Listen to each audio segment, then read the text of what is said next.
अरे पोते की सही क्या फर्क पड़ता है? कुल मिलाकर के तुम्हारा बहाना यही है कि महाराज इतनी बड़ी रिक्स का आशीर्वाद मैं ले नहीं सकता।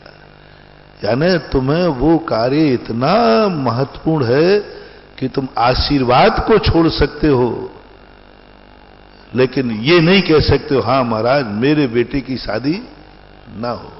आप आशीर्वाद नहीं दो तुम महाराज, देखो फिर मैं आशीर्वाद नहीं दूंगा महाराज, वो उसके बिना तो चल जाएगा। इतनी तो करोगे कि आप आशीर्वाद नहीं दोगे। कोई बात, मैं आपके पक्ष में हूं, मैं बिल्कुल नाराज नहीं हो रहा हूं। मेरे आशीर्वाद की मूल्य तुमने कम कर दिया, मेरे आशीर्वाद की तुमने उपेक्षा कर दी। बहुत मुश्किल में साधु कभी कहता है मेरा आज आशीर्वाद देने का मन है। बहुत बार तो तुम इस आशीर्वाद को तरसते हो, महाराज जी आशीर्वाद दे दो, तरसते हो। और आज मैं कह रहा हूं, मैं दे रहा हूं, ले लो, तो भी तुमने ठुकरा दिया। कोई बात नहीं, मुझे इसमें बिल्कुल भी दुख नहीं है, ये अनादिकाल से होता आया है, बिल्कुल भी दुख नहीं। आप गृहस्थ हैं, हमारा ऐसी घोषणा करना नाजायज है। मुझे ऐसा सशर्त आशीर्वाद की घोषणा करना कानून के खिलाफ है। श्रावकों को इतना शोषण करना, आशीर्वाद के लिए इतना बाध्य करना, मैं मान रहा हूं कि मेरा आशीर्वाद यदि मैं ऐसी शर्त तुम्हें लगा दूं जो तुम्हारी गृहस्थी में बाधक बने, गृहस्थी में, जीवन में बाधक नहीं, गुटखा खाना ये इसके नहीं, जो जिंदगी में गृहस्थी के लिए अनिवार्य माने जाते हैं, यदि उसमें बाधक बनने का मैं आशीर्वाद की घोषणा करूं तो निश्चित समझना मेरी यह घोषणा गैर कानूनन है। आज तक ऐसी घोषणा किसी महाराज ने, किसी भगवान ने और किसी आचार शास्त्र में लिखी ही नहीं है। आपके खातिर मैंने अपने आप को स्वयं गैर कानूनन घोषित कर दिया कि मेरी यह घोषणा अवैधानिक है। ऐसा साधु तुम्हें मिलेगा नहीं कि स्वयं के किए हुए कृत्य को क्या कह रहा है, गैर कानूनन। और जो गैर कानूनन है उसको मैं खारिज करता हूं। गैर कानूनन कार्य को वापस लेने में कोई आपत्ति, बस अब आपकी बारी है, आप सावधान। मैं तो निपट गया, मैंने तो कह दिया भैया ठीक है। जब इतनी प्रिय वस्तु है तुम्हें कि तुम महाराज के आशीर्वाद को ठुकराने को तैयार हो, फिर कुछ दिन के बाद बहू से झगड़ा क्यों चालू हो जाता है? बस इतनी सी बात बता दूं, मैं कुछ गड़बड़ नहीं करूंगा। फिर वो बुरी क्यों लगने लग जाती है? फिर वो राज रानी डायन क्यों बन जाती है? क्या क्या बनती है? हर को मालूम है सासू की बात, हर को मालूम है बहू की बात। क्यों हुआ ऐसा? इस प्रश्न का अपन आज जवाब खोजेंगे, जरूर खोजेंगे। कितनी वस्तुएं हैं जो हमें पहले इतनी आकर्षित करती हैं और कुछ दिन के बाद हमें उनसे घृणा होने लग जाती है। आप लोग मियां भी ले लो, कोई बात नहीं। चलो अभी बेटे की बात की थी, काश कोई साधु तुम्हें यह आशीर्वाद देवे कि तुम्हारी शादी नहीं हो गई हो तो टूट जावे, तो तुम शायद नकार दोगे। मैं बिल्कुल सही है, मुझे इस बात का जवाब दो। जब तुम्हें आशीर्वाद से प्रिय है पत्नी और आशीर्वाद से प्रिय है पति, दोनों को कह रहा हूं, एक को नहीं कह रहा हूं। आशीर्वाद तुम छोड़ सकते हो, लेकिन दोनों एक दूसरे को, तो फिर दोनों एक दूसरे के प्रति झगड़ा क्यों, अरुचि क्यों? दोनों ये उड़ाना क्यों दे रहे हो कि मैं तुम्हें फाके फंस गई हूं, मैं तुम्हें फाके फंस गया हूं? कौन से पाप करे थे हमने जो तू मेरी किस्मत में? मैं फैंसी ड्रेस तो सही करता हूं ना, मैं सभी नहीं, कुछ कहां के पाप करे थे तू मेरी किस्मत में थी, तो वो भी कम नहीं है। पता नहीं कौन सा पाप किया था, ये टाइटल कैसे आ गया? कहीं चूक हुई है। ये उदाहरण मैंने इसलिए दिए कि ये तुम्हें समझ में आ जाएंगे, ये तुम्हारे अनुभव में है, ये तुम्हारे अनुभव में आए हो। ऐसे संसार की लिस्ट और बनाओ, जिंदगी के और बहुत सारे कार्य आप लोग, जिन कार्यों के प्रति तुम आकर्षित हुए हो, आज उनसे विकर्षण हो रहा है। आज दूर भागने की बात आ रही है, आज पिंड छुड़ाने की बात आ रही है। आज सोच रहे हैं कि हे भगवान ये पिंड छुड़ाओ, बांधा किसने था? बांधा तुमने और छुड़ाए पिंड भगवान। ऐसा कभी कभी मंदिरों में भी हो जाता है, ऐसा कभी कभी शिखर जी की वंदना में हो जाता है, ऐसा कभी कभी माला फेरने में हो जाता है, ऐसा कभी कभी प्रवचनों में हो जाता है, ऐसा कभी कभी व्रत नियम लेने में हो जाता है। हम मंदिर जितनी तेजी से आते हैं, कई बार उतनी तेजी से हम घर, उससे कई गुनी तेजी से हम घर मंदिर को छोड़ने के लिए तैयार हो जाते हैं। वो नियम का रस कुछ दिन चलता है, बाद में कभी कभी नीरस भी लगने लग जाता है। कई लोगों ने रात्रि भोजन त्याग दिया, कुछ दिन अच्छा लगा, बाद में फीलिंग होने लगी मैं फंस गया, काश मैं ये नियम नहीं लेता। रावण ने एक नियम लिया बड़े शौक से, बड़े शौक से लिया। महाराज ने कहा देखो रावण, इस नियम में दोष नहीं लगना चाहिए। बोले गुरुदेव अंदर से ले रहा हूं, अंदर से ले रहा हूं, इस दोष को कभी लगने नहीं दूंगा, ये नियम मेरे अंदर का है, बिल्कुल पालूंगा। लेकिन क्या नियम था? जो स्त्री मुझे नहीं चाहेगी उसके साथ मैं बलात् नहीं करूंगा, ग्रहण नहीं करूंगा। अंत में रावण पश्चाताप करता है सीता के समय, काश मैंने ये नियम नहीं लिया होता तो। बोलो जिंदगी भर का किया हुआ क्या हो गया? नरक चला गया। बस इतना ही सब बोला। उसने जिंदगी भर नियम पालन किया कि नहीं किया, लेकिन अंत में एक सेकंड को क्या आ गया? यदि ये नियम नहीं लिया होता तो किया कराया सब खत्म। कितने लोगों को नियम लेने के बाद ये फीलिंग होती है, तोड़ते नहीं। मैंने नियम ले लिया, नहीं लिया होता तो। यदि ये प्रसंग आ गया, तुम जिंदगी भर नियम पालते रहो ना। तुमने कभी दान की बोली बोली, दोगे, कहीं थोड़ा सा भी एक सेकंड को भाव आ गया, यदि मैं बोली नहीं लेता तो मैंने गलती कर दी, आ गया महाराज की बातों में। अब महाराज ने प्रवचन ऐसा दे दिया, महाराज का प्रवचन दान पे हुआ, कई लोग घर में जाके झगड़े हो जाते। तुम बोल कैसे आए बताओ? तुम्हें घर की परिस्थिति मालूम है? तुम क्या तो क्या कहता है सामने वाला? भाई मैं क्या करूं, मुझे पता ही नहीं, पता नहीं क्या महाराज जी ने कोई ऐसा ऊपर से जादू कर दिया, ऐसा प्रवचन दिया कि मुझे ही पता नहीं कि मैं बोल कब गया। बोलो ऐसा हो सकता है कि नहीं? होता है कि नहीं? देगा, लेकिन पुण्य खत्म हो गया, पूरा पुण्य खत्म हो गया, 1% भी पुण्य नहीं। रावण ने बस इतना सा भाव एक सेकंड को आया, मात्र एक बार आया जिंदगी में, कि मैंने नियम लेकर के गलती की। तोड़ा नहीं नियम, नियम को अंत तक पालन किया, परिणाम आया, उसी समय नरक आयु का बंध हुआ। जिंदगी भर के नियम पालन करने का फल क्या मिला? क्या मिला फल? कोई फल नहीं मिला, सब खत्म हो गया। इतनी सी बात आ गई, नरक चला गया, 7 सागर की आयु नरकों में बोल रही। एक बार उसके मन में उदासीन भाव आया,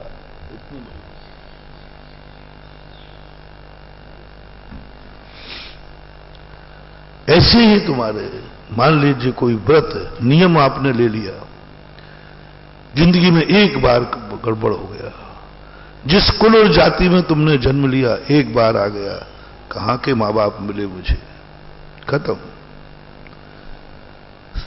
10-10 भवों के लिए अनाथ का तुम्हें बन गया कर्म, 10 भवों के लिए अनाथ का बन।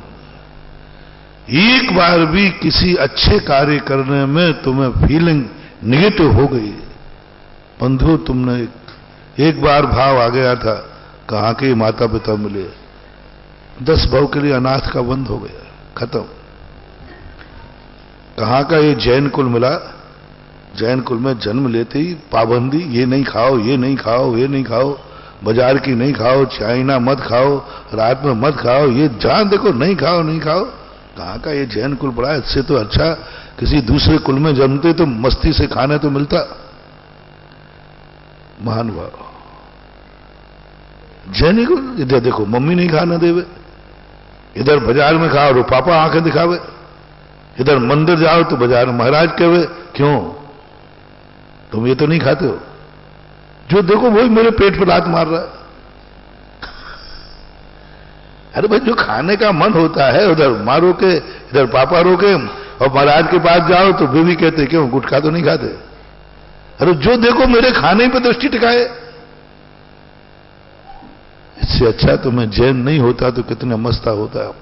आज अमेरिका में होता तो शराब भी पीता, अंडे भी खाता, मांस भी खाता। क्या एक बार भाव आया है, 10-10 भवों के लिए तुम्हारा जैन कुल गायब हो गया। 10-10 भवों तक तुम मांसाहारी के यहां पैदा हो गए। एक बार तुमने उच्च कुल का अनादर किया था। जैन कुल उच्च कुल है कि नीच कुल?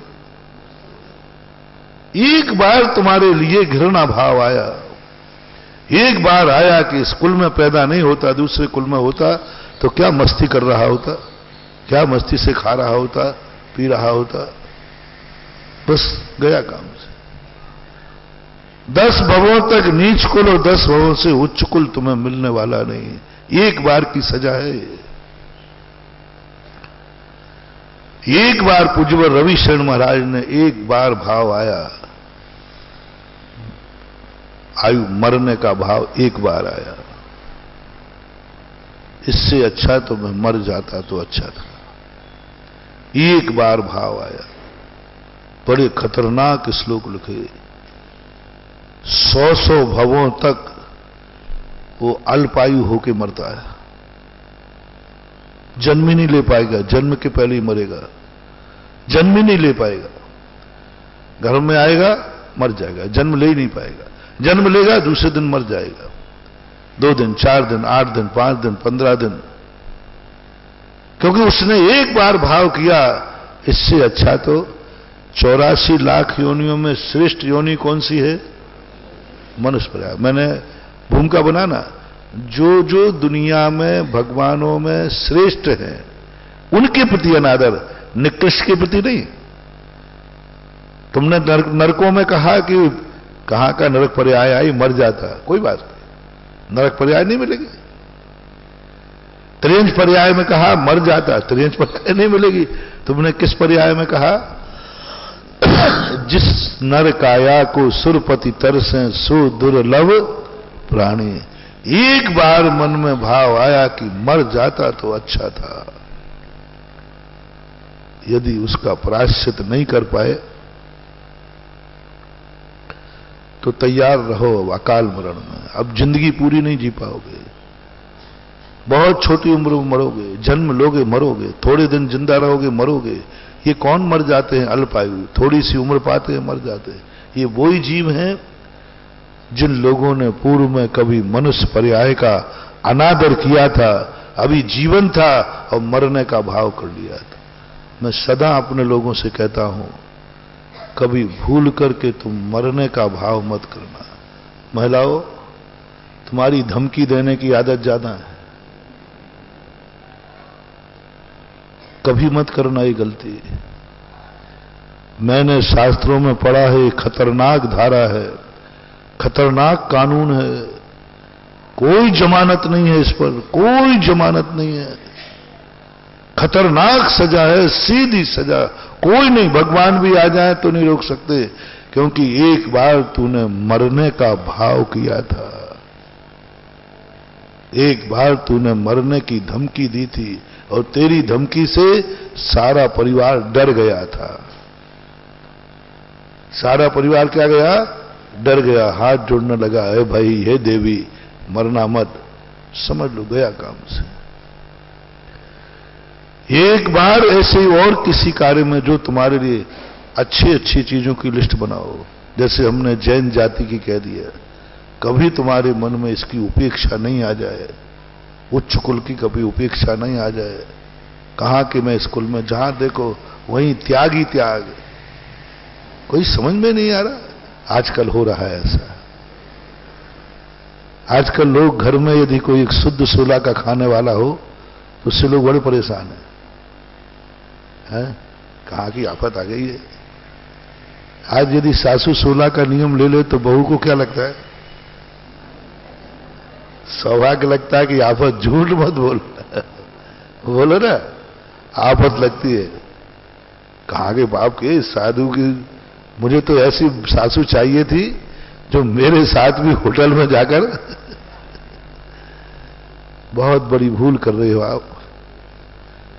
तुम भली सोला का खाना या नहीं खाना, यदि घर में तुम्हारी सासू सोला का खाती हो तो उसे जगदम्बा मान करके पूजना, उसका भोजन परोसो तो प्रसाद मान के परोसना कि मैं अर्घ्य चढ़ा रही हूं। घर में कोई सासू यदि शुद्ध खाने वाली मिल जाए तो तुम रोटी नहीं चढ़ा रही हो, तुम अर्घ्य चढ़ा रही हो।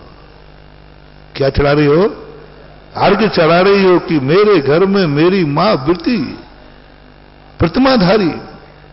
तुम्हारे घर में कोई यदि एक त्यागी वृत्ति हो जाए, एक त्यागी वृत्ति, तुम्हारे त्याग की चर्चा नहीं कर रहा हूं, तुम कर पा रहे या नहीं कर पा रहे वो तो मैं बाद में कहूंगा। एक भी त्यागी वृत्ति तुम्हारे यहां है, मां हो, पत्नी हो, बहन हो, भाई हो, अदरवाइज रिलेशन हो कोई, आप इतना गर्व करना। मैं बहुत सरल रास्ता बना रहा हूं। मैं उस कुटुंब में जन्म लिया जिस कुटुंब में वृत्ति है, प्रतिमाधारी है। बस एक गर्व करो, वो सामने आते ही तुम्हारी आंखें एकदम होना चाहिए। दुनिया तो वृत्तियों के दर्शन करने खोजती है, मेरे तो घर में ही वृत्ति है, मेरी तो मां वृत्ति है, वृत्ति है, प्रतिमाधारी है। मैंने कितना पुण्य किया हो, भाग्य। उसके पैर दबाओ जैसे महाराज के दबा रहे, उसको रोटी खिलाओ। मैं रोटी नहीं खिला रहा हूं, मैं तो अर्घ्य चढ़ा रहा हूं। इसकी थाली में रखी हुई रोटी जूठी नहीं है, ये तो प्रसाद है। प्रसाद होता ना चढ़ाने के बाद। मां मेरी वृत्ति है, प्रतिमाधारी है, मेरे घर का व्यक्ति वृत्ति है, ये तो इसकी थाली में रखा हुआ भोजन प्रसाद है, ये करो, मेरी गारंटी है। यदि एक जीवन में तुमने कर लिया, अगले भव में नियम से तुम्हें वो शक्ति आएगी कि तुम विधेय क्षेत्र के जाकर के मुनि बनने की शक्ति आ जाएगी। शक्ति दो प्रकार से ली जाती है। एक तो स्वयं में शक्ति हो, और जब स्वयं में शक्ति नहीं होती है तो दूसरे का सहारा। अपना दीपक बुझा हुआ है, या तो स्वयं जला लो, बेटर ये है। अब अपने पास माचिस की काड़ी नहीं हो तो फिर क्या करना? जिसका दीपक जला हुआ है उसकी प्रशंसा करो, उसको प्रसन्न करो। उसका दीपक कैसा है? जला, और अपना कैसा है? बुझा हुआ। अब तरीका क्या है?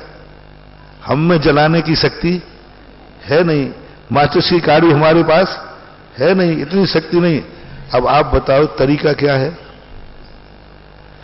जिसके पास दीपक है उसको प्रसन्न करो, उसकी विनय करो, उसका अभिवादन करो, जैसे बन के तैसे। अब बोलो, वो जो अपन विनय कर रहे हैं वो उस बड़े की विनय कर रहे हैं कि अपने दीपक को जलाने की प्रोसेस कर रहे हैं? अपन तो बनिया आदमी है, अपन को उससे क्या लेना देना। लेकिन अपन ने कहा जय जिनेंद्र भैया। अरे भाई तुम उसका इतना सम्मान क्यों करते? बोले मूर्ख, उसका सम्मान नहीं कर रहा हो। जैन दर्शन में कभी पूजा भगवान की नहीं है, भगवान को पूजा मतलब भी नहीं है। पूजा भगवान की करता हूं और पूज्य मैं बनता हूं। पूजा भगवान की करता हूं, पूज्य मैं बनता हूं।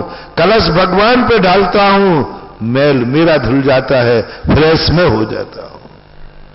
देखो अभिषेक भगवान का हो रहा है और कलमश किसका धुल रहा है? अपना। पूजा से भगवान का कोई। जैन दर्शन ने एक बहुत बड़ी खोज की है सृष्टि में, बहुत बड़ी खोज की है कि कोई व्यक्ति किसी के लिए कुछ नहीं करता, पूजा भगवान की होती ही नहीं है, होती नहीं। ये इतना बड़ा झूठ है, इतना बड़ा झूठ है। जैसे आप कहते हो ना, महाराज जी ये मकान आपका ही है। बताओ ये सभ्यता है कि सत्य है? सभ्यता है, ऐसा बोलने में आता है। और यदि मैं इसको सत्य मान लूं तो सोचो कभी ऐसा हो तो क्या हो। और कोई इनकम टैक्स वाला मेरे, जब मैं बाजार में निकलूं और पीछे पड़ जाए डायरी लेकर कि महाराज के कितने मकान कितनी दुकान है, तो महाराज जी ये दुकान आपकी है? तो क्या अच्छा ये महाराज की दुकान, अच्छा ये महाराज मकान आपका ही, सब यही बोलोगे ना, महाराज ये मकान आपके, इधर देख लो ना। तो उन्हें एक मकान है, मेरे कितने मकान हो जाएंगे? और वो आगे कहेगा महाराज जी, और कई जे नोट और कर लिया, महाराज जी इसको भी देख लो ना, ये बच्चा भी आपका ही है। तो और शाम को वो व्यक्ति आया, बोले बाबा जी बाहर से बड़े फक्कड़ दिखते हो। भाई फक्कड़ ही तो, अरे झूठ मत बोलो, कोई दुश्मन ने नहीं, आपके नियरेस्ट भक्त ने कहा है कि आपकी इतनी दुकानें और इतने मकान है, मेरे पास टेप है। बोलो ये आपका भक्त है कि नहीं? तो बोलो मेरा क्या होगा भैया। और कहते हो कि आप तो सही में हो, कितने बच्चे आपके हैं, तो किसी के नहीं है। बोले कैसे? बोले देख लीजिए, उन्होंने कहा था महाराज जी इसको आशीर्वाद दो, आपका ही बच्चा है। अरे मूर्खानंद, ये हमारे भारत देश की सभ्यता है, सत्यता नहीं है। सभ्यता में और सत्यता में बहुत अंतर होता है। सभ्यता को सत्य मान लिया जाए तो तुम्हारा भी विनाश और मेरा भी विनाश, और सभ्यता को छोड़ दी जाए ना तो तुम्हारा सम्मान और ना हमारा सम्मान, दोनों का अपमान। तुम्हारा भी अपमान, कैसे उद्दंड आदमी हो, महाराज के सामने इतना अहंकार करते हो, महाराज ये मकान मेरा है, थोड़ा शर्म कर। और महाराज उस सभ्यता को सत्य मान ले तो महाराज का विनाश, काहे के महाराज इसके इतने मकान हो। ऐसा ही महानुभाव, भगवान की पूजा अपन कर रहे हैं, ये सब कहने की बातें हैं, ये सभ्यता है। सत्य तो यह है हम भगवान की पूजा नहीं कर रहे हैं, मैं पूज्य बनने की प्रक्रिया कर रहा हूं, पूज्य बनने की प्रक्रिया कर रहा हूं, पूजा नहीं कर रहा हूं। भगवान की पूजा तो बहाना है। अभिप्राय किस पे है? पूज्य। अपन भगवान को नमोस्तु करते हैं तो भगवान के गुणों को नमोस्तु कर रहे हैं कि ये गुण मेरे में प्राप्त हो जाए, इसलिए नमोस्तु कर रहे हैं। वंदे तद्गुण लब्धे। हर चीज में जब भी तुम्हें ऐसा लगे कि मैं महाराज की सेवा क्यों करूं, अरे महाराज की सेवा नहीं कर रहे हो। मैं मां बाप के पैर क्यों छूऊं? जब तुम्हें ऐसे बड़ों के प्रति ऐसा घृणा भाव आने लग जाए तो महानुभाव सोचना, तुम बड़ों के पैर नहीं छू रहे हो, उस पैरों के छूने के बहाने तुम ऊंचे उठ रहे हो। जब जब तुम बड़ों के पैरों को छूते हो तब तब तुम्हें उच्च गोत्र नाम कर्म का बंध होता है। तुमने महाराज को नमस्कार किया, महाराज के पैर छुए, महाराज को किंचित मात्र भी लाभ नहीं। मैंने पूरे 7 छान मारे, पूरे 7 छान लिए कि जितने ज्यादा श्रावक महाराज को नमोस्तु करेंगे तो महाराज को क्या फायदा है, क्या फायदा है बोलो महाराज को। आप लोग सोचो, ज्यादा से ज्यादा लोग नमोस्तु करेंगे तो मेरे मुनि व्रत में क्या फायदा है। ख्याति पूजा लाभ की तरफ मत जाना, मैं एक सच्चे मुनि की बात कर रहा हूं। खोटा मुनि अलग होता है, चोखा मुनि। एक चोखे मुनि को अपन नमोस्तु करे तो उसको अपने नमोस्तु से दूर दूर तक बताओ लाभ क्या। चोखे मुनि की बात कर रहा हूं, बोलो कोई लाभ, कोई लाभ। एक करे तो और 1 लाख करे तो, एक करे तो भी कोई मतलब नहीं और 1 लाख करे तो कोई मतलब नहीं। भगवान को अपन नमोस्तु करते हैं, अपने नमोस्तु से भगवान को क्या लाभ है थोड़ा सा सोचो, थोड़ा सा सोचो। हमें तो आज तक लाभ नहीं दिखा, नुकसान ही दिखा है। महाराज को अपन नमोस्तु करते हैं, महाराज को नुकसान होता है, बहुत नुकसान होता है, क्योंकि उनके मन में करुणा जाग जाती है, राग जाग जाता है, हाथ उठाना पड़ता है। और जब जब साधु हाथ उठाता है, साधु का विशुद्धि स्थान नीचे गिरता है, नियम से गिरता है। ऐसे बैठना और ऐसे बैठना, आप निर्णय करो, दोनों में श्रेष्ठता किसमें है। नासा दृष्टि करके हाथ पे, ये मुद्रा कौन सी है, ध्यान मुद्रा।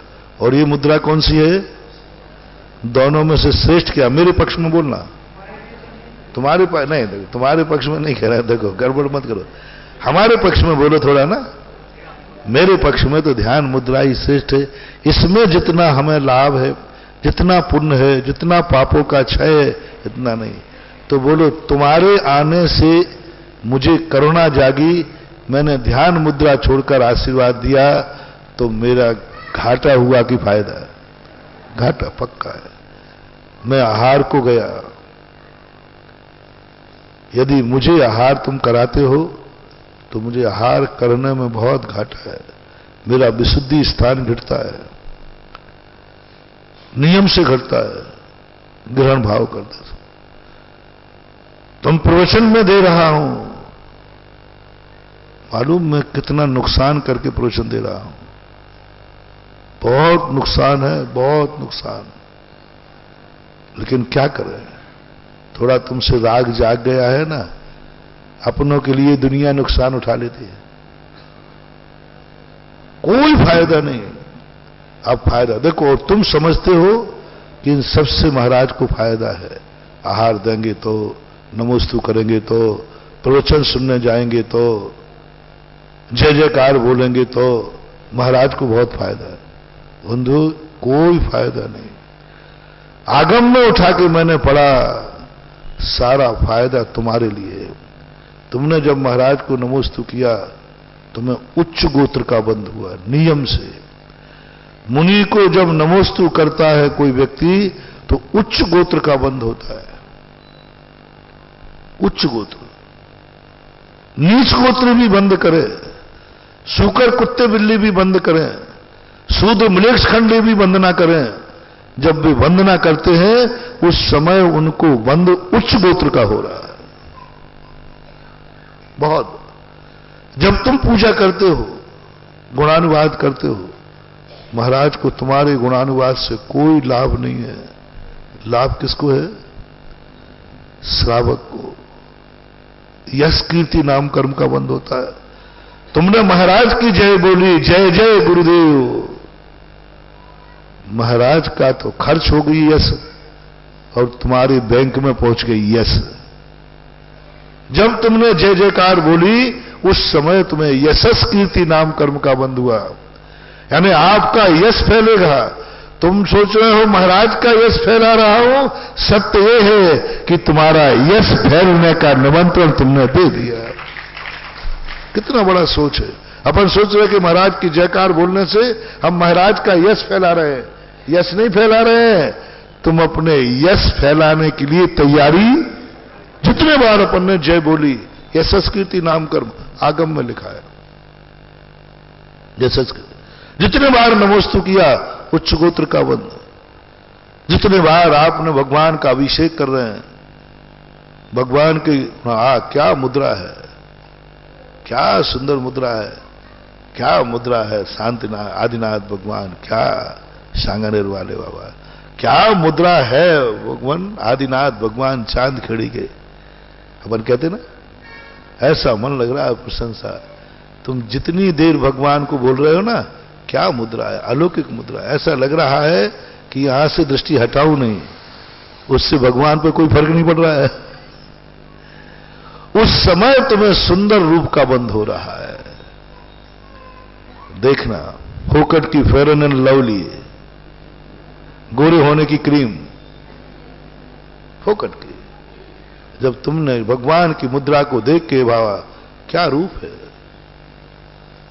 ऐसे लग रहा है कि दृष्टा भवंत मणिमेश विलोक नियम नायनत तो सुमुपयाति जन से। है भगवान, मुझे ऐसा लग रहा है कि तेरे को मैं देखते ही रहूं,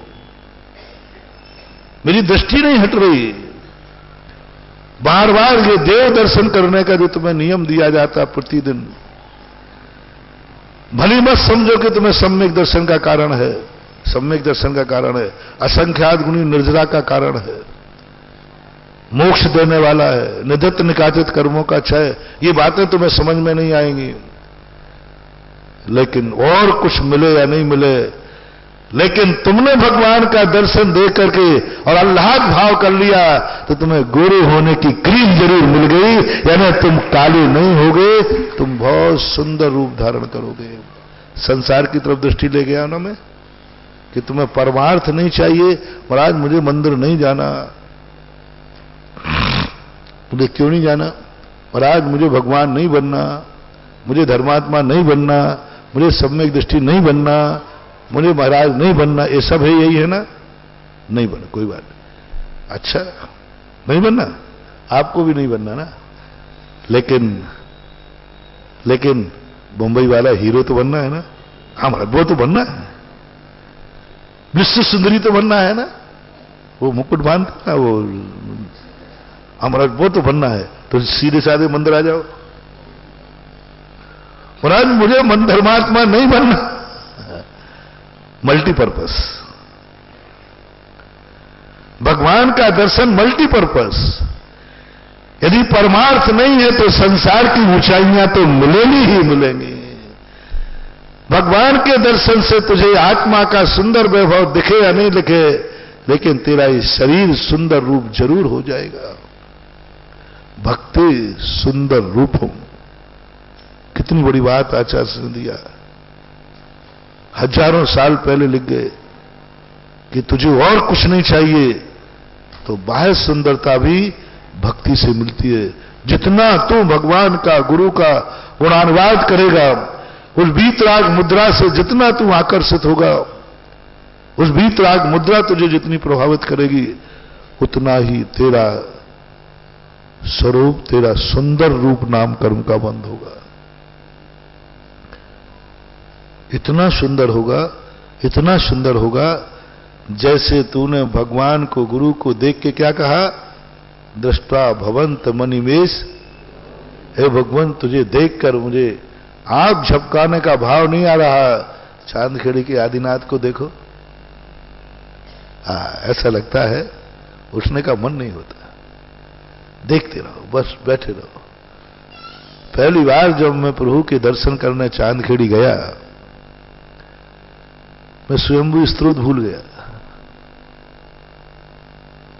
जाके हम लोग क्या है, भगवान की स्तुति पढ़ते स्वयंभू स्तोत्र। मैं तो भगवान को देखते रहे, स्वयंभू स्तोत्र। शुल्लक जी महाराज लोगों ने कहा, महाराज जी स्वयंभू स्तोत्र पढ़ो। अच्छा स्वयंभू स्तोत्र पढ़ना है। वो मूर्ति इतनी आकर्षण थी कि मैं उसमें डूब गया, उसके रूप को ही देखने में डूब गया। ऐसी कलाकृति, ऐसी सुंदर मूर्ति, स्तब्ध कर दिया। जितना जितना आप जिनेन्द्र देव के गुरु की मूर्ति को देखकर स्तब्ध हो गए, बस बाह्य दृष्टि से बता रहा हूं, ऐसा ही तुम्हारा सुंदर रूप होगा कि लोग देखते ही ऐसे देखेंगे कि ना जाने कितने एक्सीडेंट होंगे।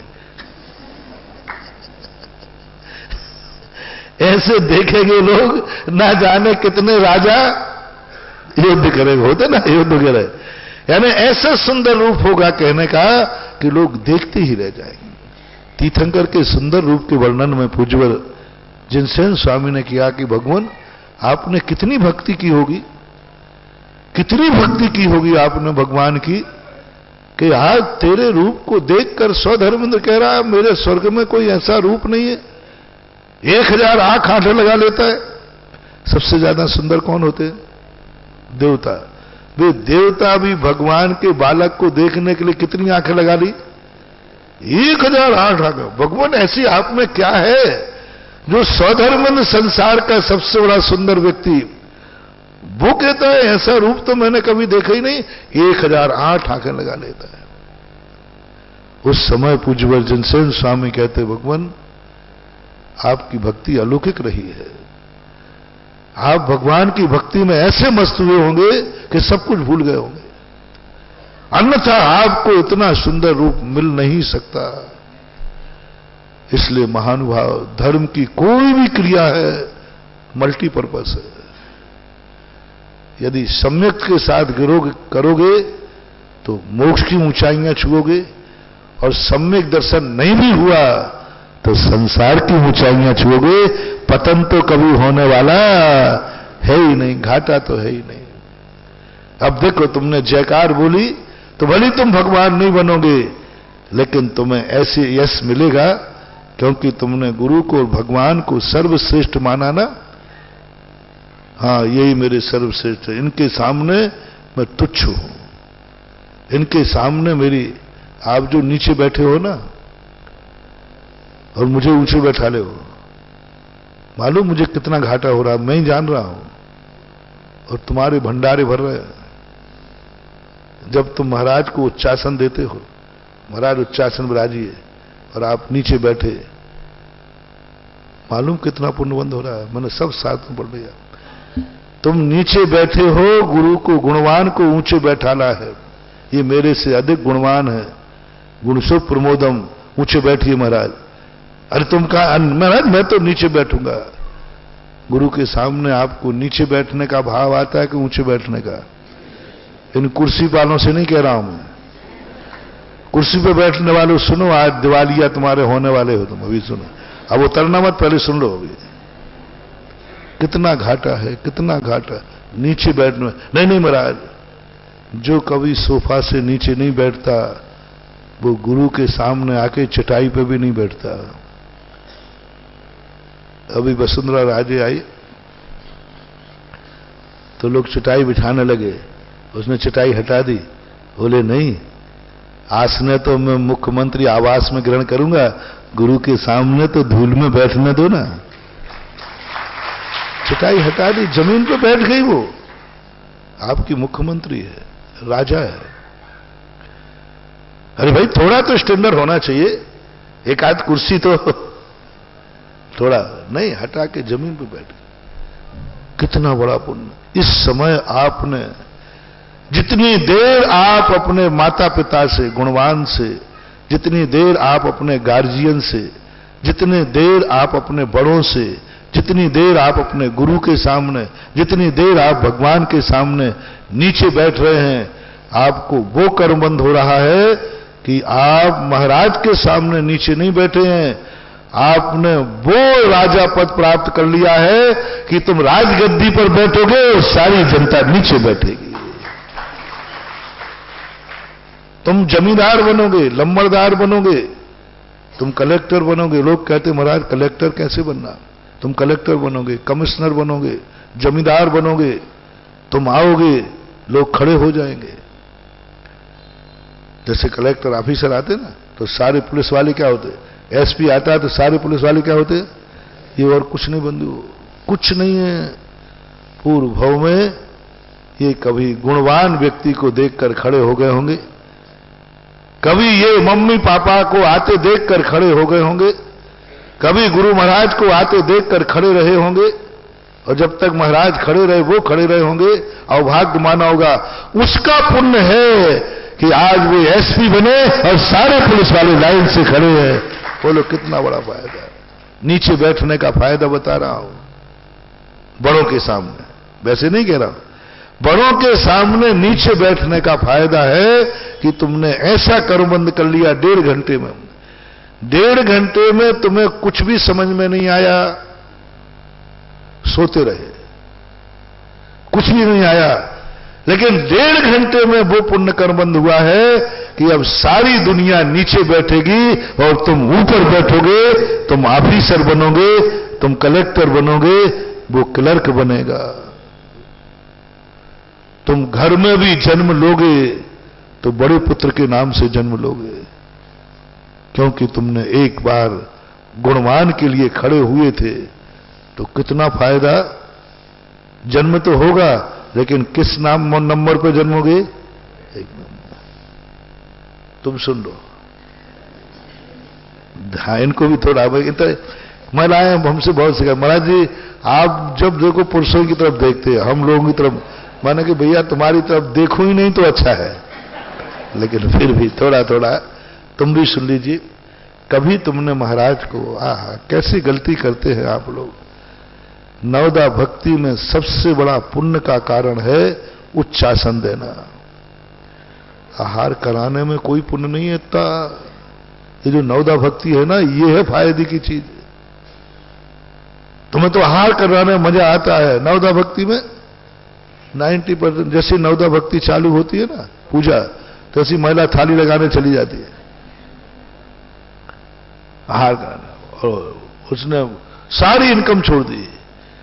अरे भोजन कराने के लिए घर में नहीं बुलाया है महाराज को,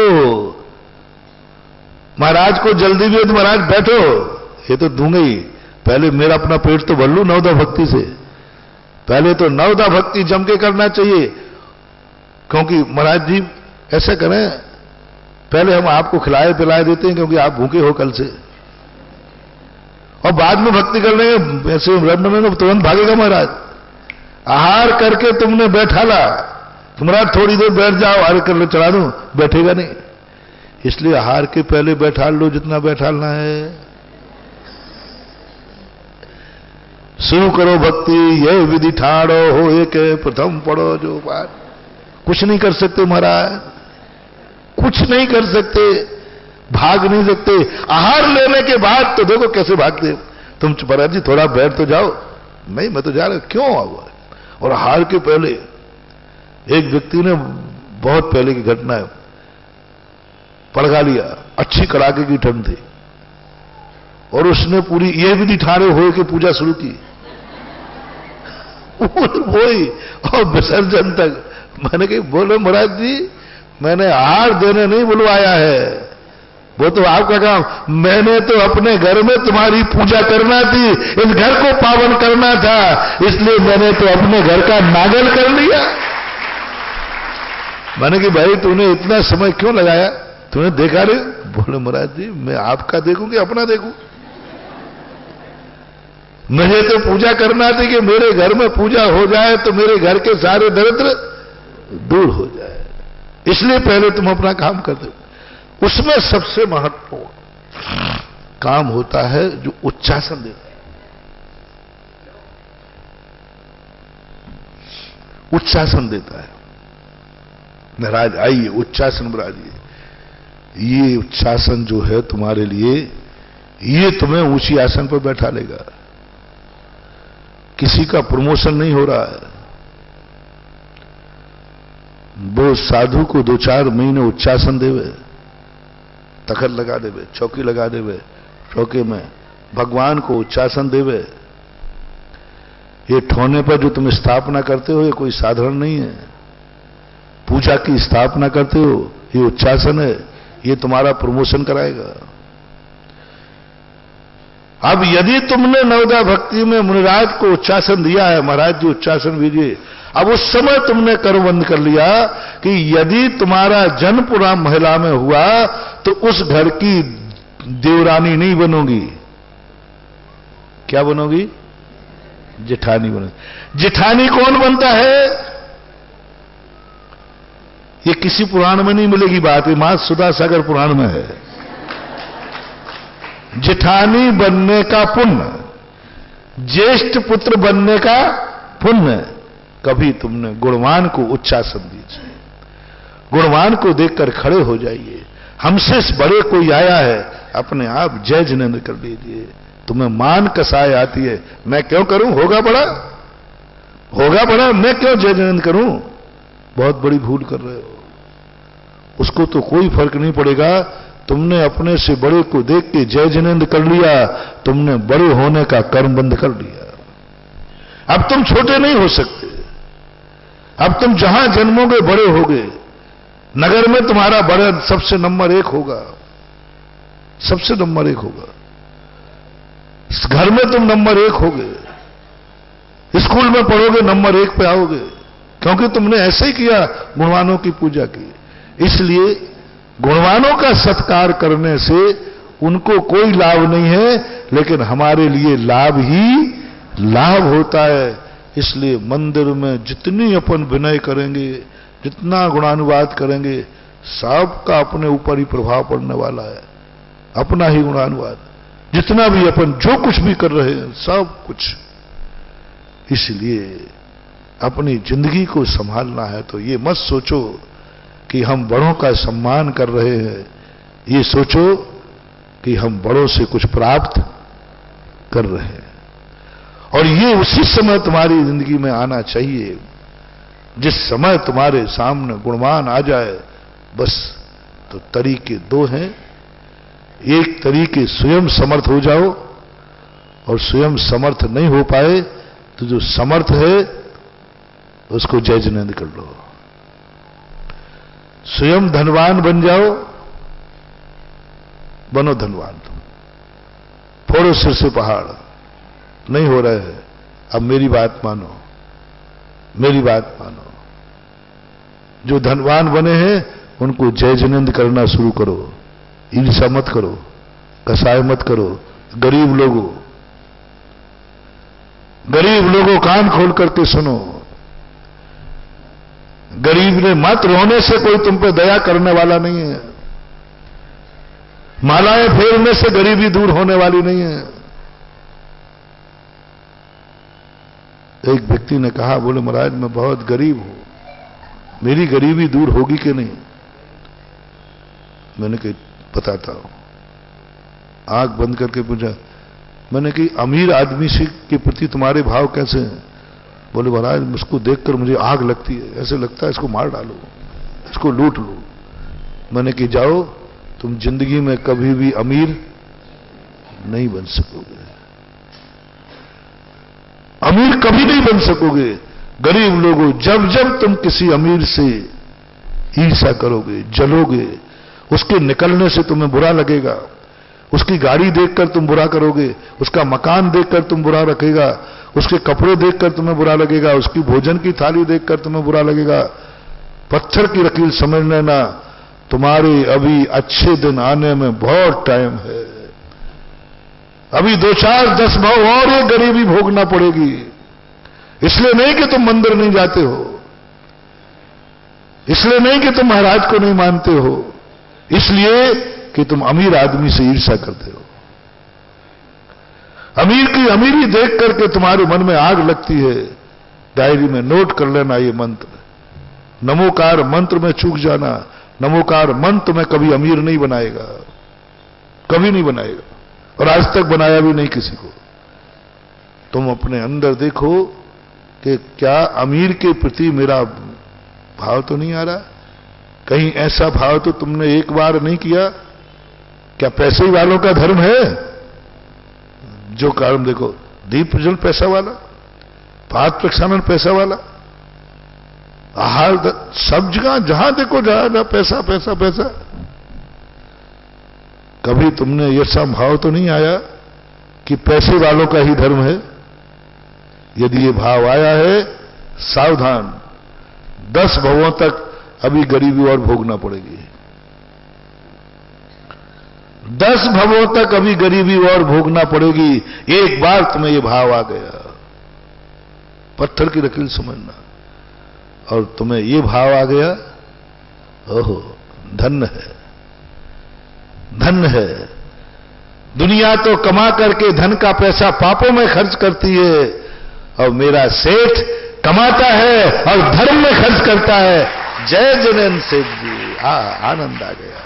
मैं उस नगर में रहता हूं, मैं उस नगर में रहता हूं जिस नगर में दानी सेठ रहता है, दान देता है हर कार्य में, पैसे को पापों की अपेक्षा हर कार्य में दान।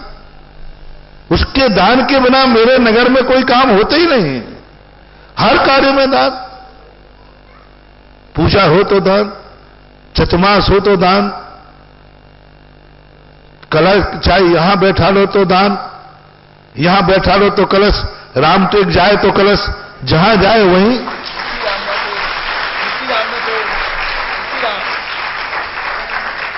मुक्ति धाम हो तो वहां, मुक्ति धाम हो चाहे सुस्ती धाम, जहां देखो वहां दान, जहां देखो यहां वहां, जहां तहां, जहां देखो वहां वहां। अरे मैं किशनगढ़ में खोजते खोजते परेशान हूं, रोड पे चलूं तो महाराज मालूम है रोड किसने बनाया? मैंने मरघट में गया स्मशान घाट में, तो वहां भी मालूम है ये स्मशान घाट किसने बनाया? अरे मैंने कहा यहां तो छोड़ देता बेटा दान, यहां तो छोड़ देता है, ये तो मरघट जलाने आते हैं लोग, ये तो कचरा स्थान है। मरघट वो स्थान सुना जाता है जो बिल्कुल उसी को स्वर्ग बना दिया। सड़क पे गए, बोले मोटर स्टैंड बहुत अच्छा बना, किसने बनाया? इस पे गर्व है कि खेद है? सुनो रे किशनगढ़ वालों, यदि तुम्हें जलन हो रही है तो जाओ, तुम अभी 100 भाव तक और गरीब होगे। और तुम्हें गर्व हो रहा है, मैं उस सेठ की नगरी में रहता हूं जिस सेठ का नाम भारत के किसी कोने में चले जाओ उसका नाम दुनिया जानती है। मैं उस सेठ का वासी हूं, खुशी है, गर्व है। ऐसा व्यक्ति तुम्हारे सामने से निकले और जय जिनेन्द्र का भाव आ जाए, ऐसा व्यक्ति तुम्हारे सामने आ जाए, तुम्हें अभाग्य आ जाए, जाओ 6 महीने करके देख लेना, तुम्हारी गरीबी का जो ग्राफ है वो बढ़ना चालू हो जाएगा। पड़ोसी के मकान को देख करके ईर्ष्या से मत जलो, खुशी से भर जाओ, मेरे पड़ोसी में मेरे से बड़ा कोई गुणवान रहता है। मुनिराज को देख करके तुम जल रहे हो या खुश हो रहे? जल्दी बोलो। महाराज बन गए, मैं तो बन ही नहीं पाया। महाराज भगवान करे महाराज भ्रष्ट हो जाए, इनकी मति मारी जाए।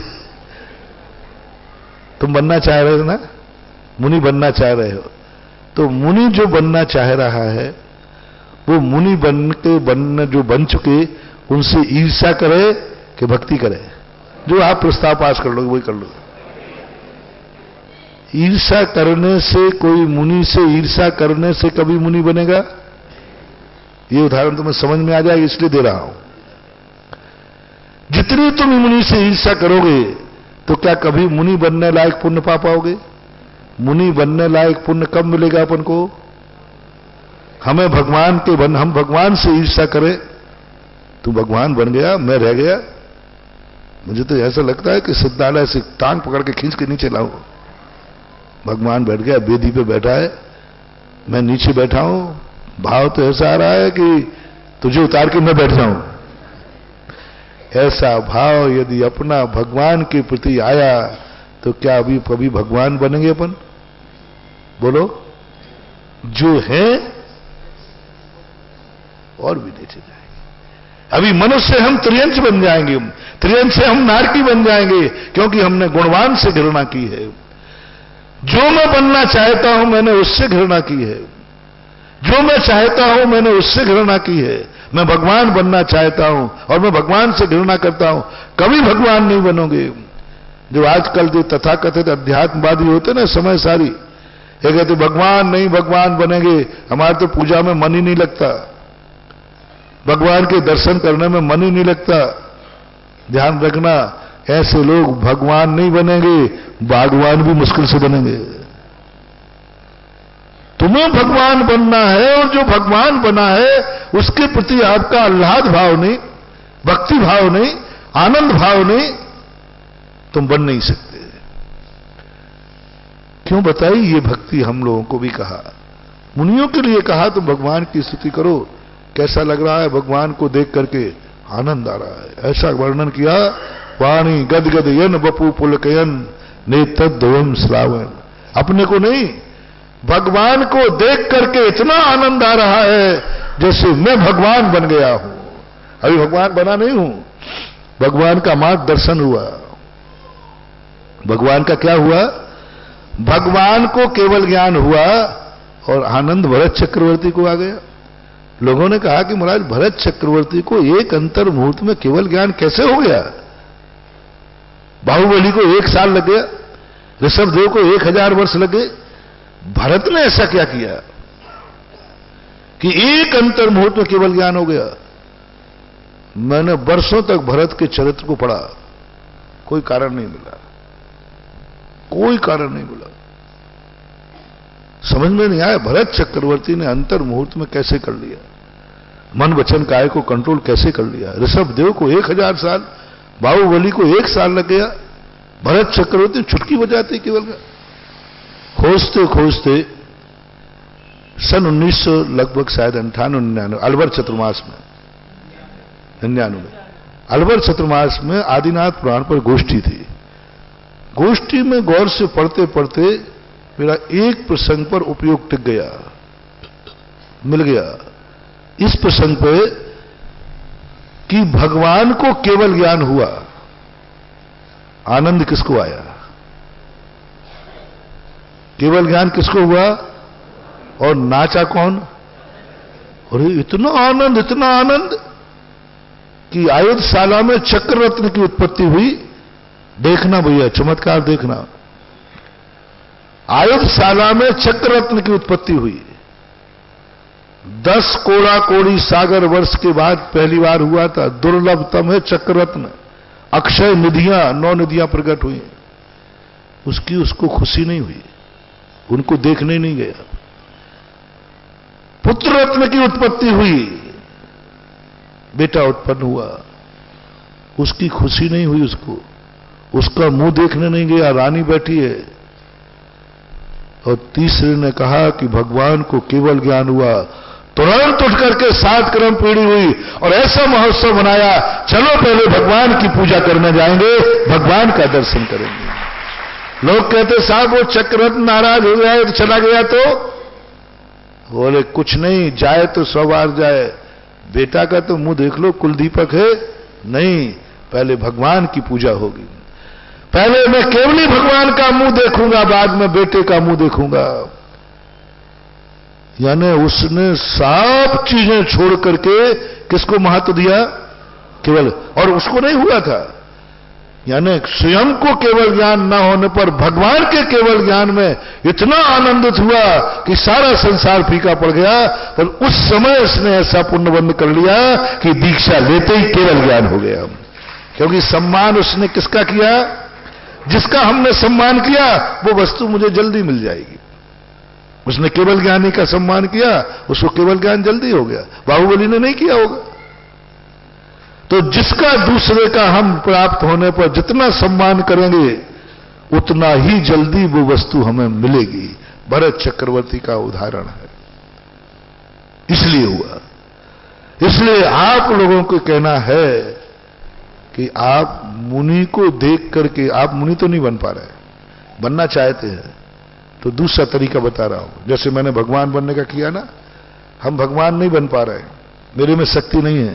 तो जिनवाणी मां कहती दूसरा तरीका यह है कि भगवान को देखकर तुझे कैसा लगता है, भगवान की मूर्ति देखकर कैसा लगता है, भगवान के दर्शन करते समय कैसा लगता है, उनका गुणानुवाद करने में, अपने गुणानुवाद नहीं, अपनी प्रशंसा नहीं, भगवान की प्रशंसा करने में तुम्हें कैसा लगता है। क्या थकान महसूस होती है? कि ऐसा लगता है कि हे भगवान इस मुख से तेरा गुणानुवाद करता रहो, ऐसी फीलिंग हो रही है तो जाओ, तुम बहुत जल्दी भगवान बनने वाले हो। क्योंकि दूसरे के यहां भगवत्ता देखकर तुम्हें ईर्ष्या नहीं हुई बल्कि आनंद है। ऐसे ही मुनि में लगा लो, तुम मुनि बनना चाहते हो, तुम आरिका बनना चाहते हो, नहीं बन पा रही हो, परिस्थिति नहीं है, शक्ति नहीं है, परिस्थितियां भी नहीं है, शक्ति भी नहीं है, भाव भी नहीं है, मान लीजिए ये भी नहीं है, तो मैं भाव जो लोग, महाराज मेरे भाव नहीं होते, मुनि बनने के मेरे भाव नहीं होते, मैं करूं क्या? पता नहीं महाराज राजस्थान वालों के भाव क्यों नहीं होते, बता दो। बुंदेलखंड वालों के भाव कैसे हो जाते हैं, मुझे समझ में नहीं आता। कारण क्या है? महाराज जी मेरे आरिका बनने का भाव नहीं होता। हो जाएगा, हो जाएगा, बस इतना सा तुम ले लो, तुम मत बनना। जो मुनि बन गए हैं उनकी दीक्षा देखने की ललक है कि नहीं? और मुनि को देख के तुम्हें कैसा लगता है? मुनि सामने आते ही कैसा लगता है? फटाफट मुनि बनवा दूंगा तुम्हें, ऐसे भाव करूंगा कि तुम मेरे से भी आगे निकलोगे। देखो जादू, तुम्हारे घर में उसी दिन बारात आ रही है, उसी दिन महाराज का प्रवेश हो रहा है,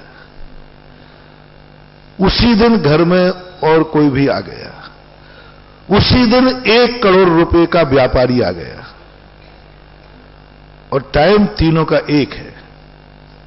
1 करोड़ का व्यापारी वो कहता साहब इतने बजे आप दुकान पे आ जाओ तो ठीक, क्योंकि इतने बजे मेरी फ्लाइट है। बस इतना समय है। उसने भी समय बांध दिया कि नहीं?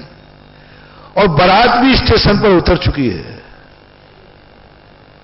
ब्याई जी नाराज हो सकते हैं।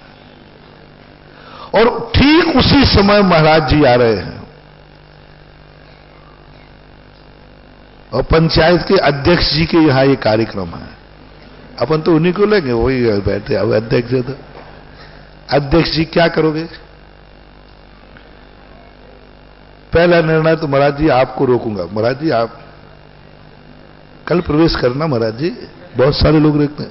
महाराज जी हमारे यहां कल मत आना, बहुत शादियां है, हमारी धर्मशाला बुकिंग कुछ भी आपकी समस्या है, 1000 समस्या है। होता है कि नहीं? बोलो बोलो। मेरे से कई लोग कहते महाराज जी 1 दिन बाद का मुहूर्त निकाल लो, आप कल आ जाना। महाराज जी आपकी आगवानी बहुत अच्छी होगी, आप कल आओगे ना तो इतनी बढ़िया आगवानी होगी, मजा आ जाएगा, आप भी कहोगे। बस आज मत आना। आज महाराज जी बिल्कुल आओगे, देखो पक्का है, 4 लोग भी लेने नहीं आएंगे, मैं खुद ही नहीं आऊंगा। बोले क्यों? बोले महाराज जी बारात आ रही, टाइम वही है दोनों का, स्टेशन पर। मैं बारात लेने जाऊं कि आपको लेने जाऊं? 1 करोड़ का व्यापारी आ रहा है, मीटिंग है उसके साथ में, अब मैं आपकी आगवानी करूं कि उसको निपटाऊं? मैं तो जिद्दी आदमी हूं। मैं कहने पहले तो मैं टाल देता, अब तो जरूर मैं उसी समय आऊंगा। अब तो मैं बस यहीं पर निर्णय है तुम्हारा। तुम्हें बारात रोकने का भाव आ रहा है, ग्राहक को रोकने का भाव आ रहा है, कि महाराज को रोकने का भाव आ रहा है? अंदर से पूछो चेतना से। महाराज आज ही आना थे, 1 दिन बाद नहीं आ सकते थे। इनको काम धंधा तो कुछ है नहीं। 1 दिन लेट आने में क्या बिगड़ता है बताओ? महाराज जी आपका क्या बिगड़ता है बताओ? क्या बिगड़ता? आप पूछो। मैं 1 दिन बाद आ जाऊं तो बताओ मेरा नुकसान क्या है? बता दो महाराज जी, आपको बता दो क्या नुकसान हो जाएगा? कोई वहां व्यापारी बैठा है, कोई लेना देना, क्या बिगड़ जाएगा आपका? तो ये बताओ। महाराज जी मेरा तो सुनो कितना बिगड़ जाएगा। 1 करोड़ का ग्राहक जाएगा, ब्याई जी नाराज हो जाएंगे, आपका क्या बिगड़ जाएगा? कहीं ये भाव तो नहीं आ रहा है महानुभाव? काश महाराज अपना दिन बदल देवे। तुम कहो ना थोड़ा सा, महाराज जी हमारी तो मानेंगे नहीं, तुम कहो ना। महाराज को रोकने का भाव तो नहीं आ रहा है?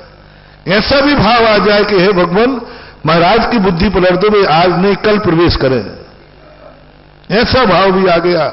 जाओ तुम्हारा अभी बहुत दिन है मुनि बनने के, मुनि बनने के बहुत दिन है आपकी दृष्टि। और ऐसा भाव आ जाए कि ब्याई जी यही टाइम है क्या तुम्हारा आने का? मैं कल तुम्हें लेने नहीं आ सकूंगा। ग्राहक से कह दो नहीं, मैं तुम्हारा कोई मतलब ही नहीं, जाना हो तो जा, तेरी फ्लाइट है तो। मैं महाराज को नहीं छोड़ सकता, मैं महाराज की आगवानी नहीं छोड़ सकता। यदि इतना सम्मान तुम्हारी दृष्टि में आ जाए कि बारात रुक सकती है, ग्राहक जा सकता है, लेकिन महाराज की आगवानी नहीं जा सकती, जाओ, तुम एकाध भाव के बाद हमसे भी अच्छे मुनि बनोगे, क्योंकि तुम्हारी दृष्टि में तुम किसका सम्मान कर रहे हो? भरत चक्रवर्ती का लगाओ। भरत चक्रवर्ती ने सबसे पहले किसका सम्मान किया? तो उसको जल्दी भगवान बनने का मौका मिला। तुमने भी कहा सब ठुकरा सकता हूं, महाराज की आगवानी नहीं ठुकराऊंगा। सब ठुकरा सकता हूं, महाराज के चतुर्मास में मैं कहीं नहीं जाऊंगा।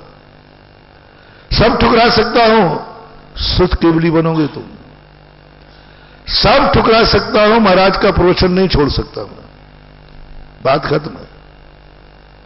लाखों का नुकसान हो जाने दो। घर में ब्याई जी साहब अभी आए हैं, नए नए ब्याई जी हैं, और ठीक उसी समय आए जिस समय तुम प्रवचन में आ रहे थे।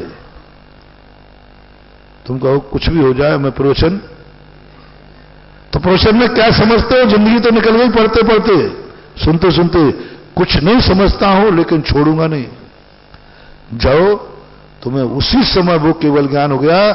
प्रवचन करने वाला सुत केवली बने या नहीं बने, लेकिन तुम्हारा यह नियम आगे तुम्हें एक भाव में सुत केवली बना देगा, जो आज तुम्हें एक अक्षर का ज्ञान नहीं है। कल तुम पूरे द्वादशांग के ज्ञाता बनोगे, क्योंकि तुमने ये नियम लिया कि कुछ भी हो जाए मैं प्रवचन नहीं छोड़ूंगा। 4 महीने मेरे नगर में महाराज हैं, मैं प्रवचन तो नहीं छोड़ूंगा, समझ में आवे या नहीं आवे, सुत केवली बनोगे। क्योंकि तुमने सम्मान किसको दिया? प्रवचन को, वो मिलेगा। किसको सम्मानित कर रहे हो? मुनिराज को। आहार के पहले मुनिराज को आहार क्यों कराया जाता है? बाद में करा दो, खा पी करके बढ़िया, पर बाद में कराया करो शांति से। क्यों? कितना बड़ा स्वयं भूखा रहकर महाराज को आहार करा रहा है, प्रकृति को यह दिखा रहा है कि मेरे पेट से ज्यादा महत्वपूर्ण मुझे महाराज का पेट है। बोलो, तुम स्वयं खा करके नाचते हो कि महाराज को खिला के नाचते हो? स्वयं खाकर नहीं नाचते। क्यों नाचते? ये कैसे है? इतना आनंद, भूखा बैठा है अभी और नाच रहा है, मजा आ गया। ये है मुनि बनने का लक्षण। स्वयं भूखा है, पेट महाराज का भर रहा है और नाच भूखा रहा है, यही है मुनि बनने का जल्दी लक्षण। ये है तैयारी। स्वयं भूखा है, पेट महाराज का भरता है। स्वयं को बचे या नहीं बचे? आप भोजन बनाते हो, मान लीजिए भोजन तुमने बनाया था अपने लिए भी और महाराज के लिए भी, इतना काफी है दोनों का, और पूरा महाराज ले लेवे तो महाराज पूरा खाकर कहां का भूखा था हमारे दोनों को। ऐसा भाव नहीं आता, नहीं आएगा, नहीं आएगा। वो कह रहा हूं इतने खुश, आज मैंने कितने पुण्य किए। महाराज, मैंने तो सोचा था इतना लेंगे नहीं, आज तो महाराज ने पूरा ले लिया। किसने कहा तू क्या खाएगा? अरे मैं क्या खाएगा, मेरे खाने से क्या होता है? अरे मैं खा भी लेता तो खा के पाप ही तो करता। आज महाराज ने खाया है तो महाराज सामयिक करेंगे, प्रवचन करेंगे, धन हो गया, मैं तो भूखा सो जाऊंगा। लेकिन महाराज ने, ये जो तुम्हें आनंद आया ये है पुण्य। आहार देने में पुण्य नहीं है। ये जो तुम नाच गए, जो तुम बिना आहार दिए भूखे नाचते हो महाराज के आहार देने पर, यह है तुम्हारा पुण्य। ये बढ़ाएगा तुम्हें, एक दिन विदेश क्षेत्र का मुनि बनाएगा। एक दिन ये तीर्थंकर को आहार दिलाएगा। एक दिन तुम महाराज को पाकर के इतने खुश हो गए कि स्वयं के खाने की चिंता नहीं रही, स्वयं को बचाने का भाव नहीं आया, इतने मस्त हो गए। जाओ, तेरे दरवाजे, आज तू साधारण मुनि की खुशी में इतना नाच रहा है, एक दिन तीर्थंकर तेरे दरवाजे आकर के श्रेयांश बन करके आहार देगा। ये पुण्य की परिभाषा है, तुम्हें पता ही नहीं है। तुम्हें तो मालूम है महाराज भूखे हैं, हमें आहार कराना है। इसका फल देखो कितना बड़ा है। जल्दी मुनि बनना है, मुनि बनने के भाव नहीं आ रहे हैं, बस मुनियों की सेवा शुरू कर दो। मुनियों को देखकर आनंद महसूस, मुनियों को देखकर उनका गुणानुवाद करना शुरू करो। जब भी मुनि दिखे एक शब्द निकलना, अभाग्य मेरो उदय आयो, दरस गुरु जी को लख लयो, छवि बीत रागी नग्न मुद्रा दृष्टि। बस ये पंक्ति तुम्हारे मुख से अंदर से निकल जाए, आप देखना आपके मुनि बनने की शक्ति आ जाएगी और आपको मुनि बनने का भाव हो जाएगा। जिनकी शक्ति और भाव नहीं है उनके लिए मैं ये बता रहा हूं, क्योंकि तुमने सम्मान किया। इसी प्रकार हर चीज में तुम्हें घाटा मत समझो। इसलिए मैंने कहा, गरीब लोगों, तुम अमीर बनना चाहते हो कि नहीं? जिसके पास जो जो वस्तु नहीं है लेकिन वो प्राप्त करना चाहता है,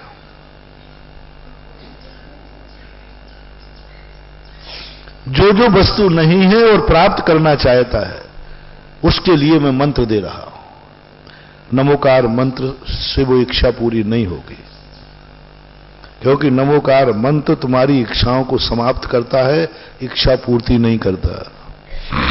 कान खोल के सुनो, बहुत बड़ी बात। भगवान की भक्ति से मिलेगा मैं नहीं कह सकता। भगवान तो इच्छाओं का नाश करता है, इच्छाओं की पूर्ति। भगवान की पूजा से तुम्हें रोटी मिल जाएगी, भगवान की पूजा से रोटी नहीं मिलती। भगवान की तो पूजा से भूख मिटती है। क्षुधा रोग विनाशनाय, क्षुधा रोग विनाशनाय नैवेद्यम। भूख मिटेगी, रोटी नहीं मिलेगी। संसार के इंद्रियों के विषय से भगवान की पूजा से नहीं मिलेगा, वहां तो काम बाण विध्वंसनाय। यदि संसार की वस्तु चाहिए तो मैं तुम्हें मंत्र बता रहा हूं, बहुत सरल मंत्र है। जो जो वस्तु तो आपके पास नहीं है तो तुम चाहते हो और तुम प्राप्त नहीं कर पा रहे हो, कि मैं अमीर बन जाऊं, मैं निरोग बन जाऊं, मेरे में ये शक्ति आ जाए, जो तुम चाहते हो, मैं अच्छे नंबर से पास हो जाऊं, मेरे व्यापार में लाभ होना चालू हो जाए, मैं काला हूं तो गोरा हो जाऊं, काना हूं तो दो आंखों वाला हो जाऊं, गिनगिना हूं तो सुरीली आवाज हो जाए, बहरा हूं तो कान में आवाज आ जाए। ये नमोकार मन से नहीं आएगी। मान लो गला गधे छाप है, अब तुम कहते महाराज जी मेरा गला बहुत बेकार, कोई सुनना पसंद नहीं करता, कौन सा चाहिए? बोले महाराज लता मंगेशकर का। नहीं, वो तो लेडीज थी, कोई पुरुष का नाम बताओ। वो तो लेडीज थी, कोई भी है। महाराज मेरे कान अच्छे सुनने लग जाएंगे, मेरी आंखें कमजोर है, अच्छी हो जाएंगी, अच्छी हो जाएंगी। मेरे पैरों में ताकत नहीं है, महाराज बहुत दर्द होता है पैरों में, पैरों में ताकत आ जाएगी। आपको जो चाहिए सब हमारे पास सब है, चिंता मत करो। आप तो एप्लीकेशन बताओ क्या क्या चाहिए, लिस्ट बना लो क्या क्या चाहिए, सब मिलेगा। मैंने पहले दिन कहा था, दुकान लेके किशनगढ़ नहीं आया हूं, मॉल लेके किशनगढ़ आया हूं। मैं किसी एक माल का व्यापारी नहीं हूं, तुम्हारे किशनगढ़ में एक एक माल के व्यापारी हूं। कोई गल्ले का, कोई मार्बल का, कोई सब्जी का, कोई किसी का, कोई किसी का। मैं तो मल्टीपर्पज हूं, मॉल, और मॉल में सब मिलता है। आप लिस्ट तो बनाओ, सबकी लिस्ट बनाने के बाद नीचे मेरी तरफ का मंत्र नोट कर लेना। जो तुम्हें चाहिए है वो तुम्हें नहीं मिला और दूसरे को मिल गया। अब आपको कैसा लग रहा है समझ जाना। आपको कैसा लग रहा है? तुम्हें चाहिए था, तुम्हें नहीं मिला, वो दूसरे को मिल गया। अब आपको कैसा लग रहा है?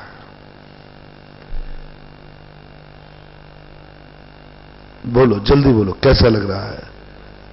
जलन हो रही, खेद हो रहा है, इसको मिल गया, भगवान करे इसको काम आया। उदाहरण दिया था मैंने कहीं एक बार कि एक इंजेक्शन है डॉक्टर के पास, तुम्हारा मरीज है वो पड़ोसी का मरीज है, तुम किसको लगवाना पसंद करोगे? वो मरेगा या तुम मरोगे? ये इंजेक्शन एक है।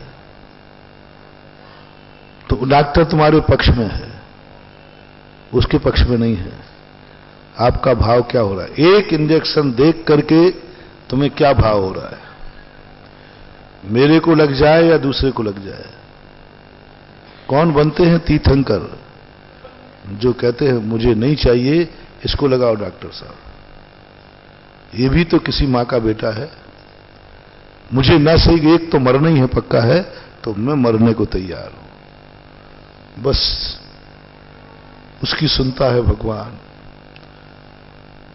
उसकी सुनता है। उसको लगवा दो, तुम मर जाओगे, बोले मैं तैयार हूं ना मरना। वो मरेगा ना फिर उसको, हाँ वो मरेगा या तुम मरोगे, तो उसको जिंदा रखो, मैं मरूंगा। तुम दूसरे के लिए जिंदा रखो और तुम दूसरे के जिंदा रखने के लिए मरने को तैयार हो जाओ। ऐसे व्यक्ति को मैं बचाऊंगा, ऐसे व्यक्ति को भगवान बचाएगा। जाको राखे साइया मार। वो किसके लिए मरने को तैयार हो गया? उधर इंजेक्शन लगेगा और दवाई तुम्हारे शरीर में प्रवेश करेगी, वो भी ठीक होगा और तुम भी ठीक हो जाओगे। और तुमने कहा उसको तो मरने दो डॉक्टर साहब, मुझे लगाओ, तो वो तो मरे गई, तुम्हें भी दवाई रिएक्शन कर जाएगी। क्योंकि तुमने दूसरे के प्रति क्या भाव किया? मरने दो, ऐसे तो मरते रहते हैं, आप तो मुझे लगाओ। यानी दूसरे को मार करके तुम जिंदा रहना चाहते हो, दवाई रिएक्शन करेगी, दोनों मरोगे। बस ये निर्णय आज कर लो। मेरी भावना की सबसे बड़ी 2 पंक्तियां तुम पूरी मेरी भावना अपनी जिंदगी में उतार पाओ या ना उतार पाओ, बस 2 पंक्तियां अपनी जिंदगी में सबसे ज्यादा नमोकार मंत्र से भी ज्यादा प्रभावकारी है। देख दूसरों की बढ़ती को कभी न ईर्षा भाव। सबसे ज्यादा अपने पतन का कारण ये है, सबसे ज्यादा अपना नाश। अपन इतने पापी नहीं है जितने अपना बुरा हो रहा है। अपन ने इतने पाप नहीं किए जितने अपन पाप भोग रहे हैं। अपन ने इतने बुरे कर्म नहीं किए जितने अपने बुरे हो रहे हैं। अपन ने इतने भी कोई कार्य नहीं किए कि इतने बीमार हो रहे हैं। हमने इतने कर्म नहीं किए कि इतने गरीब हैं। बिल्कुल पक्का मानना बंधु, कोई कर्म नहीं किया। मात्र एक गलती की है कि दूसरों की बढ़ती को देखकर हमें ईर्ष्या हुई। उदाहरण दिया था मैंने, एक भिखारी 2 भिखारी, दोनों भूखे बैठे थे। दोनों भूखे बैठ करके एक ने 1 रोटी एक को दे दी। दूसरे को कैसा लगा? उसमें तुम ही थे मान लीजिए। एक को मिल गई, तुम्हें नहीं मिली, अब कैसा लग रहा है? जवाब दो, कैसा लग रहा है? बहुत बुरा लग रहा है ना? तो अभी 1 आध दिन और भूखे रहो। और तुम्हें यदि महावीर कहते बेटा दोनों ही भूखे थे ना, दोनों ही तकलीफ में थे ना, एक को मिल गई, तुम्हें खुशी हो भगवान। अभी तो 2 मरते, अब कम से कम 1 मरेगा। अभी तो 2 मान्य पूती होती, अब 1 मान्य पूती होगी। अभी तो 2 स्त्रियां विधवा होती, अब 1 होगी। अभी तो 2 बच्चे अनाथ होते, अब 1 अनाथ होगा। कम से कम 1 तो मिला, 1 तो जिंदगी जिएगा। कोई बात नहीं भगवान, मेरी किस्मत में जो लिखा भोगेगा। कम से कम 1 मां तो अब निपुति होने से बच गई। और तुम इतने आनंद में आ जाओ कि भगवान कोई बात नहीं, मुझे ना सही, कम से कम 1 को तो सुनी। निश्चित समझना उसी दिन से उसको तो रोटी मिली है। तुम नाच रहे थे, बोले क्यों नाच रहे? बोले इसको रोटी मिल गई, नहीं तो ये भी मरता। 2 माताएं निपुति हो जाती, 2 स्त्रियां विधवा हो जाती, 2 बच्चे अनाथ हो जाते। कम से कम 1 मां बची, 1 स्त्री बची और 2 बच्चे अनाथ होने से बच गए। बस कम से कम इतने जीवों को तो बच गया, इसको मिल गया। तुम इतना आनंद में झूम ही रहे थे, इतना आनंद झूम ही रहे थे, और वो आनंद ने फोन किया। उस आनंद में बिना तार के तार बरगड़ाएं गई और एक सेठ उठा, एक सेठ उठा, एक सेठ उठा। पूड़ी भी थी, मिठाई भी थी, उसने लाकर तुम्हारे कटोरे में डाल दिया। तुम आनंद में झूम रहे थे, कटोरा खोला तो लड्डू भी था, पूड़ी भी थी। कहां से आ गई? दूसरे को भूखे रहकर रोटी देख करके जो तुमने खुशी मनाई है, उस खुशी में तुम्हारे कटोरे में पूरी और लड्डू लाके रख दिया, यह है आनंद का फल। जो तुम्हें नहीं मिला वो दूसरे को मिला, तुम्हें कैसा लगा? बस तुम अमीर बनना चाहते थे, तुम नहीं बन पाए, दूसरा बन गया, तुम्हें कैसा लगा? नाचो रे हे गरीब लोगों, अमीर को देख करके वैसे ही नाचो जैसे भगवान को देख करके नाचते हो। 6 महीने में तुम्हारी गरीबी अमीरी की तरफ बढ़ना शुरू हो जाएगी। और यदि तुम उनको देखकर जलते हो, पड़ोसी का मकान बड़ा हो करके आनंद मनाओ। मेरे पड़ोस में मेरे से बड़ा धर्मात्मा रहता है, मेरे से बड़ा धर्मात्मा रहता है। बोले कैसे? मेरा मकान 1 मंजिल का, उसका 2 मंजिल का। मैं पुण्यशाली हूं ना कि मेरे बाजू में कोई पापी नहीं रहता, मेरे बाजू में कोई जन्म जन्म का पापी नहीं रहता, मेरे बाजू में जन्म जन्म का पुण्यात्मा रहता है, जो मेरे से अधिक पुण्यात्मा है। मैं जिंदगी में 1 मंजिल बना पाया, उसने 2 मंजिल बनाई, यानी उसने पूर्व भाव में डबल दान दिया था, मैंने सिंगल दान दिया था, इसलिए वो डबल पुण्यात्मा। अच्छा आदमी तुम्हारे पड़ोस में है तो तुम्हें कैसा लगना चाहिए? है? अच्छा साधु तुम्हारे पास है तो तुम्हें कैसा लगना चाहिए? सब में यही लगा लेना। ये खत्म तो सब खत्म हो गए। आज तो हर व्यक्ति ईर्ष्या से जल रहा है, कसाय से जल रहा है। जो बुद्धि कमजोर साधु हैं, जो कमजोर बुद्धि वाले हैं, सुनो माताओं, तुम्हारा बेटा कमजोर बुद्धि वाला है तो आप उसको जो अच्छे नंबर लाया है, अपने बेटे से कहिए वो क्लास में जाते ही जिसके सबसे अच्छे नंबर लाए उसको जय जिनेंद्र करे, उसके हाथ जोड़े। और वो पास हुआ है। सुनो, एक और बहुत बड़ी कला दे रहा हूं। कोई यदि क्लास में अच्छे नंबरों से पास हुआ है और तुम्हारा बच्चा कम नंबर लाया है, तो अच्छे मां की मां अपने बेटे को चॉकलेट का पैसा ना देवे, उसकी खुशी में जो कम नंबर लाया है वो चॉकलेट बांटे। मेरे प्रश्न बिल्कुल अनहोने लगेंगे, बिल्कुल उल्टे सीधे हैं। तुम फेल हुए हो और तुम्हारा क्लास वाला पास हुआ है, तो तुम मां से, मां हो या बेटा खुद कह दे, मां मुझे चॉकलेट बांटना है, पैसे दो। बोले किस लिए? तू फेल हुआ कि पास? बोले फेल हुआ हो। तो चॉकलेट किस लिए? मेरा दोस्त पास हुआ है, उसकी खुशी में मुझे चॉकलेट बांटना है। ओहो महानुभाव, बहुत बड़ा सूत्र दे रहा हूं। अपने पास होने की खुशी में नहीं, अपने क्लास के दोस्त पास हुआ है उसकी खुशी में मैं चॉकलेट बांटूंगा। और मुझे किस खुशी में चॉकलेट? मेरे क्लास में नंबर 1 आया है ना, मैं उसकी खुशी में मैं चॉकलेट बांट रहा हूं। अपने पास होने पर तो चॉकलेट दुनिया बांटता है, पड़ोसी के पास होने पर चॉकलेट बांटो तो अगली बार गारंटी लेता हूं तुम्हारे बेटे के नंबर बड़े हुए आएंगे। पास हो गए लेकिन बड़े जरूर बढ़ेगा, क्योंकि तुमने दूसरे को खुशी बनाई। अपने कमजोर बेटों के लिए कहो, बेटा तुम्हारी क्लास में कोई पास हुआ है ना अच्छे नंबरों से, ले पैसा ले जा, उसकी खुशी में चॉकलेट बांटना। कहना सबसे कि मैं अपने दोस्त के पास होने पर चॉकलेट बांटता हूं, अगली साल आपके बच्चे के नंबर देखना कितने आते, नियम से बढ़ेगा, क्योंकि उसने दूसरे पर खुशी मनाना शुरू कर दी। इसी प्रकार आप रोगी हो और कोई निरोग व्यक्ति आपके सामने आवे, उसको जय जिनेंद्र करना शुरू करो। भैया बोले कैसी जय जिनेंद्र कर रहे हो? धन्य है तूने पूर्व भाव में महाराज की भैयावृत्ति की होगी, पूर्व भाव ने तूने रोगी की सेवा की हुई, आज निरोग है। मैं पापी हूं, मैंने महाराज थे तो भी भैयावृत्ति नहीं की, मैंने कभी रोगी की सेवा नहीं की, इसलिए मैं तुझे जय जिनेंद्र करता हूं। आप देखना डॉक्टर फेल हो जाएंगे। जो डॉक्टर कह चुके कि इस मरीज की कोई दवाई नहीं है, 6 महीने आप निरोगी की जय जिनेंद्र करना शुरू कीजिए, अप्रत्याशित लाभ होगा। डॉक्टर कहेगा कोई गॉड गिफ्ट जरूर हुई है, ये मरीज ठीक हो ही नहीं सकता था। बस स्वस्थ व्यक्ति को, तुम स्वस्थ होना चाहते हो लेकिन तुम नहीं हो पाए, दूसरा हो गया, उसको जय जिनेंद्र करो, उसका सम्मान करो। बस आज के प्रवचन का सारांश, जो जो तुम्हें चाहिए है वो जिसके पास है उसका सम्मान शुरू कर दो, उसका वेलकम शुरू कर दो, उसका आदर शुरू कर दो, उसको देखकर आनंद से भर जाओ। तुम एक दिन वैसे ही बन जाओगे। और भरत चक्रवर्ती का उदाहरण ध्यान रखना, ये पूजन पाठों का उदाहरण ध्यान रखना, और अपना मूल विषय अभी ध्यान रखना।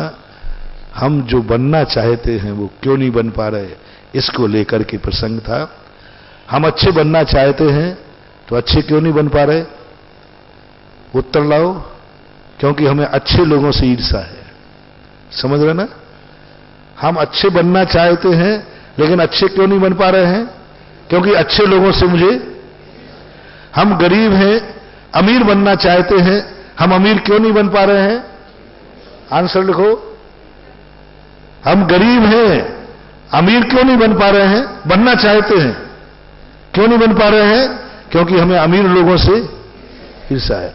हम रोगी हैं, निरोग होना चाहते हैं, निरोग क्यों नहीं हो रहे हैं, क्योंकि हमें निरोग होने से ईर्ष्या है। हमारे नंबर स्कूल में कम आए हैं बेटे के, हम अच्छे नंबर चाहते हैं फिर भी नहीं ला पा रहे हैं, कारण क्या है, जिसके अच्छे नंबर आए हैं उससे हमें ईर्ष्या है। इसके अलावा कोई दूसरा कारण हो ही नहीं सकता।